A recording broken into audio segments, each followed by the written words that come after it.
कहानी 4 दोस्तों की जो 12th की परीक्षा के बाद में एक छोटी सी होटल में पार्टी करते हैं और ये डिसाइड करते हैं कि 40 साल बाद फिर यहीं मिलेंगे और 1 जनवरी को मिलेंगे और जो सबसे आखिरी में आएगा बिल उसी को देना है। जो वेटर था खड़ा खड़ा सारी बातें सुन रहा था, उसने कहा अगर मैं भी रहा यहीं पर 40 साल बाद तो आपकी पार्टी देखूंगा।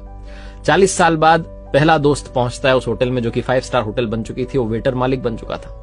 वो कहता है पहचानने के बाद कि मनीष जी आइए बैठिए, मैंने आपको पहचान लिया, मैं अब यहाँ मालिक बन चुका हूं, मैं वही वेटर हूं। मनीष कहता है क्या बात है। दूसरा दोस्त आता है संतोष। मनीष की बातचीत चलती है कि बिजनेस जो है ग्रो कर गया है, सब कुछ अच्छा चल रहा है, दोनों अपनी अपनी बातें शेयर करते हैं। तीसरा भी आ जाता है, लेकिन चौथा प्रवीण नहीं आता है। वो जो सेठ है वो आकर के कहता है कि आप भोजन शुरू कीजिए, ऑर्डर कीजिए मेन्यू में से। प्रवीण सर ने कहा है आप मंगवा लीजिए, वो आ ही रहे हैं। डिनर शुरू कर देते हैं, डिनर कर भी लेते हैं। बिल देने की बारी आती है तो इन्हें लगता है चलो हम ही पे कर देते हैं। वो सेठ जो था भूला हुआ आकर के कहता है कि आपका पेमेंट हो चुका है, प्रवीण सर ने कर दिया। भारी मन से उठ करके जाने लगे कि चौथे दोस्त से मिलना नहीं हुआ। तभी एक सरकारी गाड़ी आती है, एक बंदा उसमें से उतरता है और लड़का आकर के तीनों को प्रणाम करके कहता है नमस्ते अंकल, मेरे पिताजी टीचर बन गए थे, मुझे कलेक्टर बनने के काबिल कर दिया और वो 1 महीने पहले ये दुनिया छोड़कर चले गए। उन्होंने मुझसे कहा था कि जब वो तीनों पार्टी खत्म कर दें उसके बाद जाना और पेमेंट वगैरह कर देना।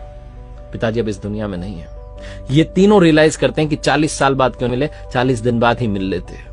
अपनों से मिलते रहिए इससे पहले कि कोई आपका अपना आपको छोड़ के चला जाए, क्योंकि आदमी पानी का बुलबुला है।